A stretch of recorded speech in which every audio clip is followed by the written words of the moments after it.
Hello friends, कैसे हैं आप सब। तो डियर, आज का जो टॉपिक है हम लोग का क्लास 7 का चैप्टर 4 है, साइंस का ऊष्मा। ठीक है, तो इसका हम लोग एक पार्ट कर चुके हैं। उसका लिंक जो है आपको डिस्क्रिप्शन बॉक्स में मिल जाएगा या आप प्लेलिस्ट में भी जाके देख सकते हैं। तो आज का सेकेंड पार्ट हम लोग स्टार्ट कर रहे हैं यहाँ से। ठीक है, प्रयोगशाला तापमापी से। तो डियर देखिए, प्रयोगशाला तापमापी, इससे पहले हम थोड़ा सा आपको बता दें, हम लोग पढ़े थे आपका थर्मामीटर के बारे में कि थर्मामीटर में हम लोग देखे थे कि मानव शरीर का जो सामान्य ताप जो रहता है ये 37 डिग्री सेल्सियस रहता है। ठीक है, लेकिन क्या है ना, अलग अलग व्यक्ति का जो रहता है वो तापमान थोड़ा सा ऊपर नीचे होते रहता है। ठीक है, कभी किसी का एक आध दो ज़्यादा हो गया, किसी का एक आध दो कम हो गया। इसलिए हम लोग क्या करते हैं ना, नॉर्मल टेम्परेचर जो रहता है, अगर बहुत सारे स्वस्थ व्यक्ति जो रहते हैं तो उनका जो यानी स्वस्थ समूह का विशाल समूह जो रहता है, उसके शरीर का जो तापमान रहता है ना, उसका औसत ताप हम लोग लेते हैं, उसी को हम लोग नॉर्मल टेम्परेचर कहते हैं। तो इस तरीके से नॉर्मल टेम्परेचर जो रहता है ना, ये आपका 35 डिग्री से कम रहता है और 42 डिग्री से अधिक नहीं होता है। ठीक है, तो 35 डिग्री से लेकर 42 डिग्री सेल्सियस तक जो रहता है ना, ये आपका नॉर्मल टेम्परेचर रहता है। अब देखिए, प्रयोगशाला तापमापी। देखिए, अब हम अन्य वस्तु की ताप कैसे मापते हैं, तो इसके लिए जो है ना, अन्य तापमापी जो रहता है ये काम पे आता है। जैसे कि हम लोग प्रयोगशाला तापमापी का बात करें तो अब के अध्यापक इस तापमापी का आपको दिखाएंगे। इसे ध्यान से देखिए तथा इसे मापे जा सकने वाले अधिकतम तथा न्यूनतम ताप को नोट करना है। जैसे कि हम लोग को 10 डिग्री सेल्सियस से 110 डिग्री सेल्सियस होता है, जैसे आपने डॉक्टरी थर्मामीटर में किया था, ठीक उसी प्रकार जो है यहाँ भी हम लोग को छोटे से लेके ऊपर तक दर्शाना है और देखना है कि इसका तापमान कितना है। तो तापमापी द्वारा दर्शाए गए ताप को ठीक ठीक पढ़ने के लिए आपको ताप की इस मान की आवश्यकता होती है। देखिए, विभिन्न प्रयोजनों के लिए विभिन्न प्रकार के तापमापी उपयोग किए जाते हैं। मौसम की रिपोर्ट में दिए जाने अधिकतम तथा न्यूनतम तापों की जानकारी देने के लिए अधिकतम न्यूनतम तापमापी का उपयोग किया जाता है। तो देखिए, अगर हम लोग मौसम के लिए यूज़ करते हैं ना, तो उसमें अधिकतम और न्यूनतम तापों की जानकारी देने के लिए हम लोग किसका उपयोग करते हैं, तो अधिकतम न्यूनतम तापमापी का प्रयोग करते हैं। ठीक है, तो यहाँ पे क्या बोल रहा है, 10 डिग्री सेल्सियस से यानी 10 डिग्री सेल्सियस से लेकर 110 डिग्री सेल्सियस तक रहेगा।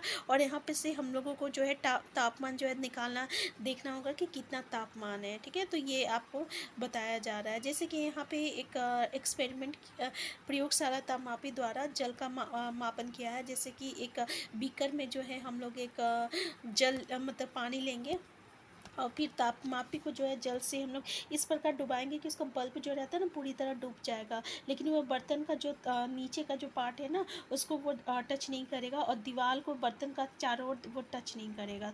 ठीक है, और तापमापी को जल में ऊर्ध्वाधर रखते हुए इसमें पारे के तल की गति को देखेंगे। तब तक प्रतीक्षा करेंगे जब तक कि नली में पारे का तल जो रहता है स्थिर ना हो जाए।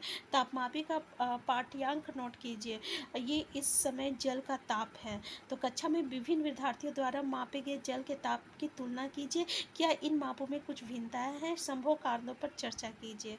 ठीक है, यानी जब हम लोग अलग अलग व्यक्ति का जो है उसका देखेंगे, तो कभी कभी जो रहता है ना वो ऊपर नीचे होता है, तो हम लोग को ये देखना है कि सबका अलग अलग आ रहा है या सेम आ रहा है टेम्परेचर।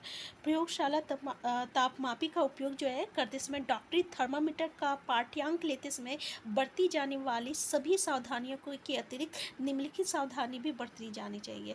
तापमापी को ऊर्ध्वाधर रखना चाहिए, तिरछा नहीं रखना चाहिए। ठीक है, और इसका जो बल्ब है ना, चारों ओर से उस पदार्थ से घिरा होना चाहिए जिसका ताप मापना है। जैसे हम लोग पानी का ताप माप रहे हैं, तो ये इस तरीके से डूबना चाहिए और ये चारों ओर जो रहता है पानी से डूब जाना चाहिए। ठीक है, तो इस तरीके से हम लोग उसका जो है तापमान को मेजरमेंट कर सकते हैं। या हम लोग दूसरे एक्सपेरिमेंट में क्या किया गया है कि कुछ गर्म पानी लिया गया है और उसमें जो है फिर उसको डाल के उसका हम लोग टेम्परेचर को देखना है। ठीक है, तो अब तापमापी को जल से बाहर निकालिए और ध्यानपूर्वक देखिए कि आपका क्या होता है। तो पारे का तल जो है गिरने लगता है। जैसे हम लोग उसको निकालते हैं ना पानी से, तो पारे का तल जो रहता है ना वो गिरने लगता है। इसका अर्थ क्या हुआ कि किसी भी प्रयोगशाला तापमापी द्वारा ताप का पाठ्यांक तभी नोट करना चाहिए जब तक उसका बल्ब जल या उस वस्तु में रखा है जिसका ताप मापना है। तो क्या देखते हैं ना कि जैसे हम लोग पानी से निकालते हैं ना, तो उसका जो टेम्परेचर रहता है वो गिरने लग रहा है। इसका मतलब क्या हुआ कि हम लोग जब जिस पानी का हम लोग को टेम्परेचर नापना है ना, तो पहले उस उसको जो है हम लोग तापमापी को उसी में रख कर जो है उसका टेम्परेचर को नोट करना चाहिए, क्योंकि अगर हम लोग उसको बाहर निकालते हैं तो उसका टेम्परेचर जो रहता है वो घटने लगता है, ठीक है। तो इसी तरह अपने शरीर का ताप मापते समय आपको पाठ्यांक नोट करने के लिए थर्मामीटर को मुंह से बाहर निकालना पड़ता है। क्या तब अ, क्या तब आप प्रयोगशाला तापमापी को अपने शरीर का ताप मापने के लिए उपयोग कर सकते हैं? तो बताओ, अब हम लोग जो है बॉडी का टेम्परेचर नापने के लिए हम लोग पहले अपने बॉडी से निकालते हैं, मुंह से निकालते हैं, फिर उसका बॉडी टेम्परेचर नापते हैं, तो हम लोग को पता चल जाता है कितना ये हम लोग का बॉडी टेम्परेचर है। लेकिन क्या तापमापी का प्रयोग हम अपने शरीर के लिए कर सकते हैं? नहीं कर सकते। क्यों नहीं कर सकते? क्योंकि जैसे ही इसको हम लोग उस जिसको नापना है उसका शरीर से हटा रहे हैं तो उसका टेम्परेचर ऑलरेडी वो डाउन हो जा रहा है, तब हम लोग कैसे कह सकते हैं? तब क्या ये सही मेजरमेंट देगा तापमापी? तो ये सही मेजरमेंट नहीं देगा। जैसे कि अभी हम लोग देखिए, हम लोग एक एक्सपेरिमेंट किए, जैसे ही हम लोग बस गर्म पानी से उसको बाहर निकाले ना, तो उसका क्या हो जा रहा था, टेम्परेचर डाउन हो जा रहा था। तो इस तरीके से हम लोग उसका मेजरमेंट नहीं ले पा रहे थे। इसलिए हम लोग को क्या करना पड़ेगा कि जिस चीज़ का भी हम लोग को मेजरमेंट लेना है उसी में डाल के फिर उसका मेजरमेंट लेना है, ठीक है ना, यानी उसी पे डाल के फिर लेना है। देखिए, डॉक्टरी थर्मामीटर को मुंह से बाहर निकाल लेने के पारे पर तल नीचे या ऊपर क्यों नहीं जाता है? किसी डॉक्टरी थर्मामीटर को फिर से परीक्षण कीजिए। क्या आप बल्ब के पास कोई विभिंग किंक देखते हैं? ठीक है, विभिंग का क्या लाभ है? ये पारे के तल को अपने आप नीचे गिरने से रोकता है। तो क्या बोलता है, विभिंग जो रहता है ना, देख लीजिए, विभिंग जो रहता है डॉक्टरी थर्मामीटर में रहता है, विभंग ये क्या करता है ना, वो जो थर्मामीटर में जो रहता है ना पारा, उसको जो है नीचे गिरने से ये रोकता है, ठीक है। अब है नेक्स्ट एक्सपेरिमेंट, देखिए, सॉरी नेक्स्ट एक्सपेरिमेंट बोल रहे हैं, ऊष्मा का स्थानांतरण।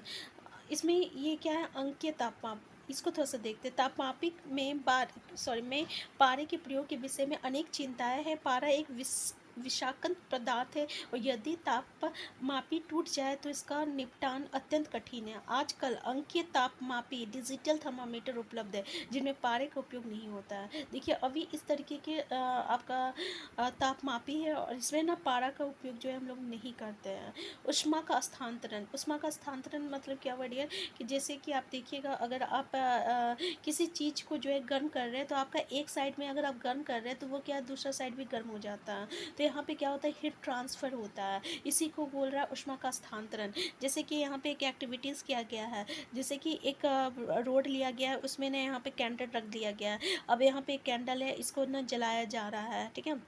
तो क्या देखते हैं, ये जैसे ये जलता है ना, धीरे धीरे ये भी जो है आपका कैंडल रहता है ना, वो भी जो रहता है पिघलने लगता है। तो इससे क्या पता चल रहा है कि ये जो है हीट जो है ट्रांसफ़र हो रहा है। तो हीट जो है एक वन एंड से लेकर दूसरे एंड में ट्रांसफ़र हो रहा है, one end to another end. लेकिन ये कैसे ट्रांसफ़र होता है, तो ये हमेशा ना आपका मतलब कि हाई टेम्परेचर से लो टेम्परेचर की ओर जाता है। इसका मतलब जो है गर्म से जो है ठंडे की ओर जाएगा। जैसे कि ये आपका गर्म है, ये आपका ये हॉट है, ये आपका कोल्ड है। तो अगर हम लोग इसको गर्म कर रहे हैं तो इस तरीके से ये हीट जो है ट्रांसफ़र हो रहा है और कोल्ड की ओर तरफ जा रहा है, ठीक है। तो ऐसी चीज़ जो है आपका पदार्थ जो को ऊष्मा को आसानी से जाने देता है, ठीक है, उसको हम लोग क्या कहते हैं, चालक कहते हैं। यानी अगर हम लोग इंग्लिश में बोले तो गुड कंडक्टर ऑफ हीट कह सकते हैं। यानी जो ऐसा मतलब कि कंडक्टर जिसको हम लोग चालक कहते हैं, जो कि हीट को ट्रांसफ़र करे एक पॉइंट से दूसरे पॉइंट। कंडक्टर मतलब ही हो गया कि वो हीट को ट्रांसफ़र कर रहा है आपको एक एंड से दूसरे एंड में, ठीक है, इसको चालक कहते हैं। अगर हम लोग एग्जाम्पल उदाहरण के लिए एल्युमिनियम ले, लोहा ले, कॉपर ले, तो ये सब आपका चालक कहलाता है, यानी गुड कंडक्टर ऑफ हीट कहलाता है। लेकिन ऐसा पदार्थ जो कि आपको मतलब कुचालक होता है, जो कि हीट ट्रांसफ़र नहीं करता one end to another end, इसको हम लोग क्या कहते हैं, कुचालक कहते हैं। अगर हम लोग प्लास्टिक या लकड़ी बोले तो ये कुचालक होता है और इसको हम लोग ऊष्मारोधी भी कहते हैं। इसको हम लोग देखेंगे कि अगर हम लोग एक तरफ जला रहे हैं ना, तो ये जल जाता है, जलते जलते यहाँ तक पहुँचता है, ठीक है ना। लेकिन ये लकड़ी जो है ना, ये हीट ट्रांसफ़र नहीं कर रहा। आप इसको आसानी से पकड़ के इसको जला सकते हैं, ठीक है, ये हीट ट्रांसफ़र नहीं कर रहा है। तो जल तथा वायु ऊष्मा के कुचालक है। अब इन पदार्थों में ऊष्मा स्थानांतरण कैसे होता है? देखिए, ये जो है कौन कौन कुचालक है, तो जल और वायु जो रहता है कुचालक होता है। देखते होंगे आप, ये जलता है और उसमें अगर हवा या मतलब कि जल लगने से वो बुझ जाता है, ठीक है, ये क्या आपका कुचालक है। सॉरी, अभी हम लोग कहाँ कर रहे थे, कुचालक, ठीक है ना। तो वो आपका बुझ जाता है। यहाँ पे देखिए, जैसे कि एक हम लोग एग्ज़ाम्पल लेते हैं। थोड़ी सॉरी, थोड़ा सा मिस्टेक हो गया था इसलिए। देखिए, गोल पेंदे का फ्लास्क लीजिए। यदि फ्लास्क उपलब्ध ना हो तो बीकर लिया जा सकता है। इसे जल से 2/3 भरिए। इसको किसी तिपाई पर रखिए अथवा फ्लास्क को रखने का कोई ऐसा प्रबंध कीजिए जिससे कि आप जो है इसके नीचे एक मोमबत्ती रखकर उसे गर्म कर सकें। फ्लास्क में जल के स्थिर होने की प्रतीक्षा कीजिए। एक स्ट्रॉ की सहायता से फ्लास्क के पेंदे पर पोटेशियम परमैंगनेट का एक क्रिस्टल धीरे से रखिए। अब क्रिस्टल के ठीक नीचे मोमबत्ती जलाकर जल को गर्म कीजिए। अपने प्रेक्षणों को नोटबुक में लिखिए तथा जो कुछ आप देख रहे हैं उसका चित्र भी बनाइए। जब जल को गर्म करते हैं तो ज्वाला के पास का जल जो है गर्म हो जाता है और गर्म जल जो रहता है ऊपर उठता है और इस गर्म जल के आसपास का ठंडा जल उसका स्थान वायु में उसका स्थान लेने के लिए आ जाता है। फिर ये जल भी गर्म होकर ऊपर उठता है तथा आसपास से जल जो है फिर इसके स्थान पर आ जाता है। ये प्रक्रिया तब तक चलते रहती है जब तक कि सारा जल गर्म ना हो जाए। उष्मा स्थानांतरण की इस विधि को संवहन कहते हैं। तो डियर, ये एक एक्सपेरिमेंट किया गया है। इसमें क्या किया गया है ना कि जैसे कि फ्लास्क में पानी लिया गया है, तो जैसे इसको हम लोग हीट करते हैं ना, तो पहले ये जो पानी रहेगा ना वो गर्म हो जाएगा, फिर वो ऊपर की ओर चल जाएगा, फिर तुरंत दूसरा पानी आएगा इस जगह पे, फिर वो गर्म हो जाएगा, फिर चला जाएगा, फिर दूसरा पानी, फिर इसी बीकर में से अलग दूसरे पानी आएगा, फिर वो गर्म होके जो है वो ऊपर चला जाएगा। तो इस प्रोसेस को हम लोग क्या कहते हैं? संवहन कहते हैं। ठीक है, इस प्रोसेस विधि को, इस प्रक्रिया को हम लोग संवहन कहते हैं।